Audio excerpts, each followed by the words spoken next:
하나님의 말씀은 마태복음 2장 1절에서 12절까지 말씀입니다. 마태복음 2장 1절에서 12절까지 말씀은 신약 성경 이쪽에 있습니다. 이 말씀 한 절씩 돌아가면서 읽고 마지막 절 함께 읽도록 하겠습니다. 헤롯 왕 때에 예수께서 유대 베들레헴에서 나심에 동방으로부터 박사들이 예루살렘에 이르러 말하되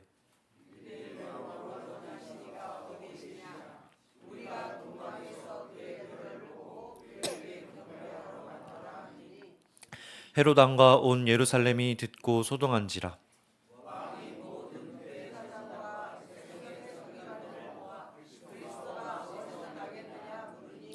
이르되 유대 베들레헴이오니 이는 선지자로 이렇게 기록된 바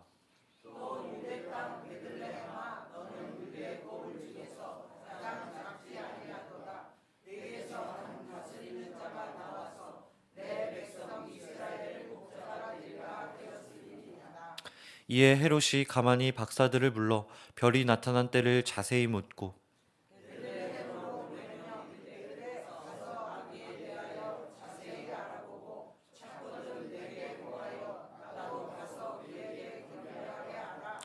박사들이 왕의 말을 듣고 갈새 동방에서 보던 그 별이 문득 앞서 인도하여 가다가 아기 있는 곳 위에 머물러 서 있는지라.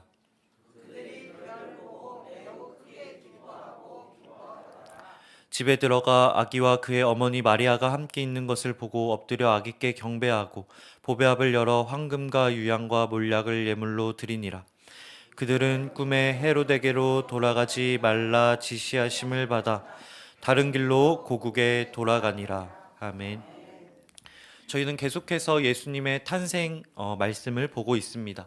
그런데 저희가 계속해서 발견하게 되는 것은 무엇이냐면 예수님의 탄생이 우리의 구원 그 계획이 결코 순탄하지 않다라고 하는 거예요.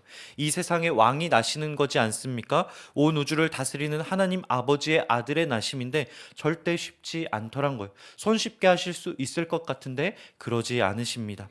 온 인류를 구하기 위한 일이에요. 너무 좋고 선한 일인데 순조롭게 이어지지 않더란 것이죠. 우리는 좋은 일, 선한 일은 잘 이루어지길 바랍니다. 순조롭게 이루어지길 바래요. 우리가 하나님을 위해서 하는 일은 순조롭게 이루어지길 기대하게 됩니다. 그러나 그런 일들 역시 어려움을 만나게 됩니다. 믿음을 요구하고 순종을 요구하게 되더란 것이죠. 하늘의 아버지이신 하나님께서도 결코 자신의 일을 쉽게 이루어가지 않으십니다. 오히려 더 낮고 비천한 곳으로 가셔서 일을 어렵게 만드시는 것을 보게 돼요. 하나님을 섬기는 일은 절대 쉽지 않은 일입니다. 좋은 일이지만 쉽지 않은 일이에요. 그분의 일은 순종을 요구하고 믿음을 요구하는 것을 보게 됩니다. 때론 나 자신을 버리면서까지 그 일을 해내야 될 때가 있다라고 하는 것이죠. 왜 그 일에 순종이 필요하느냐? 그분의 일은 우리의 머리로 이해할 수 없는 일이기 때문에 그렇습니다. 우리의 결단 없이는 다가가기 어렵고 해낼 수 없는 일이기 때문에 그렇다라고 하는 거예요. 오늘 말씀 마태복음 2장 역시 우리에게 비슷한 말씀을 하고 있습니다. 오늘 말씀을 보면 예수님의 탄생을 알았던 자들은 많이 있습니다. 그러나 정작 그분을 높이고 예배한 이들은 적은 것을 보게 돼요. 오히려 적대시하고 위협적으로 여기던 인물들이 등장하는 것을 보게 됩니다. 본문 2절 말씀을 보시면 동방의 박사들이 예루살렘에 도착해 이렇게 질문해요. 유대인의 왕으로 나신 이가 어디에 있습니까? 우리가 그의 별을 보고 그에게 경배하러 왔습니다. 동방의 박사들이 먼 곳에서부터 긴 여정을 감당하며 별 하나만 바라보고 예루살렘을 향해 갑니다. 말 그대로 간절한 믿음이에요. 세상을 구원할 분에 대한 열망이 느껴집니다. 그런데 3절 말씀을 보니 이 말을 들은 헤롯의 반응, 예루살렘의 반응이 심상치 않아요. 이렇게 이야기합니다. 헤롯 왕과 온 예루살렘이 듣고 소동한지라. 여기 소동은 단순한 놀람 정도가 아닙니다. 굉장히 불안하고 위협을 느꼈다라고 하는 거예요. 예루살렘은 어떤 곳이었습니까? 이스라엘의 수도이자 다윗 왕조의 중심지였어요. 성전이 있는 신앙의 중심지였습니다. 구약 때부터 하나님께 예배하던 거룩한 장소, 하나님이 임재하시던 그 거룩한 처소, 모든 이스라엘 백성들이 절기마다 올라가 예배하던 예배의 중심지였어요. 그런데 그 예루살렘, 그 하나님, 그들이 예배하던 하나님의 아들이 나셨다는 소문에 너무도 냉담한 반응을 보이는 것을 보게 됩니다. 나아가 소동하기까지 했다고 이야기하고 있어요. 먼 타국에서 온 박사들은 별 하나를 붙들고 먼 거리를 왔지 않습니까? 정작 그런데 그들이 찾아온 그 예루살렘에는 메시아가 없을 뿐더러 그 메시아를 기다리고 예배하는 자들도 없었다라고 하는 것입니다. 예루살렘과 헤롯은 왜 아기 예수님을 기다리지 않았던 것일까요? 먼저 헤롯에 대해 간단하게 살펴보려고 합니다. 헤롯은 정통 유대인이 아니었어요. 비록 그들을 다스리지만 정통 유대인은 아니었습니다. 이방, 에돔 출신이었다라고 하는 거예요. 이방에서 온 왕이었다라고 하는 것이죠. 유대인들이 어떤 민족입니까? 수녀를 중시하던 민족입니다. 이스라엘 사람 외에는 인정하지 않던 자들이에요. 다시 말해 이방인을 배척하는 유대인 사이에 있는 그 헤롯은 안정적인 위치를 가진 왕이 아니었다라고 하는 것이죠. 풍전등화와 같은 자리를 지키고 있었던 것입니다. 자신이 가진 자리와 권력에 대해 불안을 느끼면서 살아갔던 거예요. 그래서 그는 자신의 권력을 지키기 위해 모든 수단을 동원합니다. 자기의 아내를 죽여요. 장모를 죽일 뿐 아니라 자기의 아들마저도 죽이는 것을 보게 됩니다. 당시 로마의 황제 아우구스투스가 이 헤롯을 두고 이렇게 이야기해요. 헤롯의 아들로 사는 것보다 그의 돼지로 사는 것이 나을 것이다.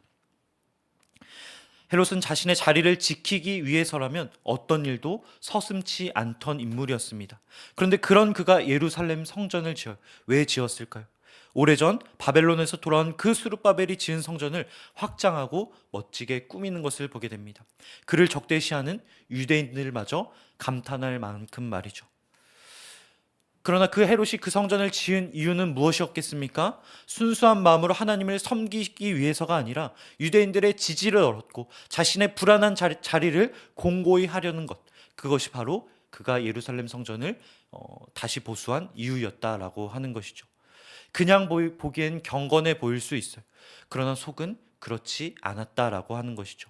유대인들을 만족시키고 자신의 자리를 지키려는 의도가 그 안에 담겨 있었던 것입니다. 오늘 말씀 8절에서도 그는 경건한 모습을 보여주고 있어요. 나도 그에게 가서 경배하게 하라.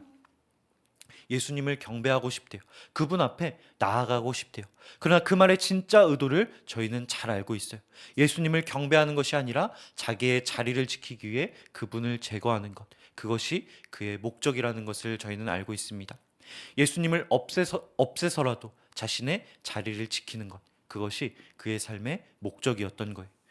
그는 화려한 성전을 만든 자였습니다. 할 수만 있다면 화려한 예배를 매일이라도 찍어낼 수 있는 인물이었어요. 대제사장과 서기관들이 말씀을 잘 연구할 수 있도록 아낌없이 기금을 조달할 수 있는 인물이었습니다. 그러나 그것이 그의 신앙을 보장해주지 않았다라고 하는 것이죠. 자신을 지키기 위해 무언가 만드는 것은 신앙이 아니다라고 하는 것입니다. 진짜 신앙은 무엇이냐? 내가 무엇을 만들어내느냐에 달려있지 않다라고 하는 거예요. 내가 무엇을 버리느냐에 달려있다라고 하는 것입니다.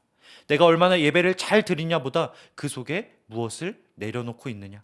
나의 자존심, 나의 가치관, 나의 무언가, 나의 자아와 계획, 그리고 그 왕자를 하나님께 내어놓느냐, 예수님께 내어놓느냐가 나의 신앙을 판가름하더란 것입니다. 저희가 이미 본 것처럼 예수님의 어머니 마리아는 자신의 모든 것을 내려놓은 사람이었어요. 자신의 모든 평판과 자신의 목숨까지도 내어놓는 인물이었습니다. 오해를 받을 수 있고 심지어 죽을 수 있는 상황에서 이렇게 이야기해요. 주의 여종이오니 말씀대로 내게 이루어 주소서. 요셉은 어떻습니까? 마리아의 임신 소식을 듣고 약혼을 끊으려 하지만 천사의 말을 듣고 그 모든 수치와 오해를 감내하기로 결단해요. 마리아에 대한 자신의 판단과 자존심을 모두 내려놓기로 결단을 합니다. 마리아는 자신의 평판을 내려놓았고 요셉은 자신의 자존심을 내려놓았어요. 동방의 박사들은 어떻습니까? 자신의 시간과 그 물질을 내려놓는 것을 보게 됩니다. 헤롯은 그렇지 않았어요. 자신의 자리를 지키기 위해 하나씩 제거해 갑니다. 그러나 그러면 그럴수록 그의 자리가 공고해지는 것이 아니라, 그의 마음에 평안이 찾아오는 것이 아니라 그 다음에 무엇이 보이게 되느냐? 다음에 제거할 다음 대상이 보이더란 것이죠. 여러분은 무엇을 내려놓고 계십니까? 여러분의 평안을 위해 어떤 행동을 하고 계십니까? 헤롯과 같이 무언가를 없애고 나의 것을 만들고 계십니까? 아니면 요셉과 마리아와 같이 예수님을 위해 나의 모든 것을 내려놓고 계십니까? 더 좋은 교회, 더 평안한 삶을 만들기 위해 우리가 해야 할 게 있어요. 우리가 그것을 만들기 이전에 우리가 해야 할 것은 나의 것을 내려놓는 것인 줄 믿습니다. 헤롯에 이어 오늘 말씀에 등장하는 인물들이 있습니다. 바로 종교 지도자들이에요. 대제사장과 서기관들, 그들은 그 시대의 말씀 전문가였어요. 말씀 가지고 물어보면 뭐든지 대답할 수 있는 사람들이었던 것입니다. 그러기에 오늘 헤롯이 그 동방 박사들을 만나 이렇게 물어요. 그리스도가 어디서 나겠느냐? 그러자 그들이 유창하게 대답합니다. 5절과 6절 말씀입니다. 이르되 유대 베들레헴이오니 이는 선지자로 이렇게 기록된 바 또 유대 땅 베들레헴아 너는 유대 고을 중에서 가장 작지 아니하도다. 내게서 한 다스리는 자가 나와서 내 백성 이스라엘의 목자가 되리라 하였음이니이다. 이들은 말씀을 잘 알고 있었어요. 유창하게 대답할 수 있었습니다. 성경의 예언도 예수 그리스도가 어디서 나는지도 잘 알고 있는 자들이었어요. 그런데 문제는 무엇이냐? 움직이지 않더란 거예요. 예루살렘에서 베들레헴까지의 거리가 채 8km도 되지 않았다라고 이야기합니다. 동방에서부터 멀리서 온 박사들이 있지 않습니까? 그들은 예수 그리스도를 찾기 위해 이리저리 헤매는데 이 제사장과 서기관들은 예수께서 어디서 나실지 알매도 불구하고 그 거리가 8km도 되지 않음에도 불구하고 그것을 찾아가지 않아요. 아무런 반응이 없습니다. 아무 기대가 없는 것처럼 보여요. 그냥 헤롯과 함께하는 게 더 좋은 성전에서 더 나은 예배를 드리는 게 더 낫다라고 생각을 하고 있는 거예요. 마리아처럼 요셉처럼 동방의 박사들처럼 나의 것을 내려놓으며 그럴듯한 예루살렘 성전을 버리고 마구간으로 나아가는 것, 이들은 하고 싶지 않았던 것입니다. 그 일은 결코 쉬운 일이 아니에요. 동방의 박사들이 예루살렘에서 아기 예수님을 경배했다라고 한다면 훨씬 더 그럴듯하고 화려했을 거예요. 정말 하나님의 아들을 섬기는 기분이 들었을 것입니다. 성전에서 제사장들과 서기관들의 그 멋진 말씀과 함께 아기 예수님을 예배했다라고 한다면 정말로 경배하는 분위기가 났을 것입니다. 그러나 성경은 예수님이 거기에 계시지 않았다라고 이야기하고 있어요. 최종적으로 별이 머문 자리는 어디입니까? 아시는 것처럼 작고 초라한 베들레헴. 누구의 주목도 받지 못하는 마구간, 아니 누구도 가고 싶어 하지 않는 그 마구간, 그곳에 별이 머물렀다라고 이야기합니다. 자신의 모든 것을 버린 요셉과 마리아가 모여있는 그 작은 마구간에서 구원의 결정체이신 예수 그리스도께서 탄생하셨다고 이야기하고 있어요. 하나님은 당신을 위해 자신의 모든 계획을 내려놓을 수 있는 자, 평판마저 내려놓을 수 있는 자, 자아와 자존심을 모두 내어버린 자를 찾고 계십니다. 자신의 평판을 위해 성전을 높이 쌓는 자가 아니라 하나님의 구원을 위해 자신의 목숨마저 내려놓을 수 있는 자, 자신의 평판을 모두 내려놓을 수 있는 자를 찾고 계신다라고 이야기하고 있어요. 그것을 버리는 건 결코 쉬운 일이 아닙니다. 그리고 요셉이 자신을 포기하고 가게 된 곳은 어디입니까? 바로 마구간이다라고 하는 거예요. 자기 것을 포기했다라고 해서 성전으로 화려한 궁궐로 보내주지 않으시더란 것이죠. 더 초라한 마구간으로 가게 하십니다.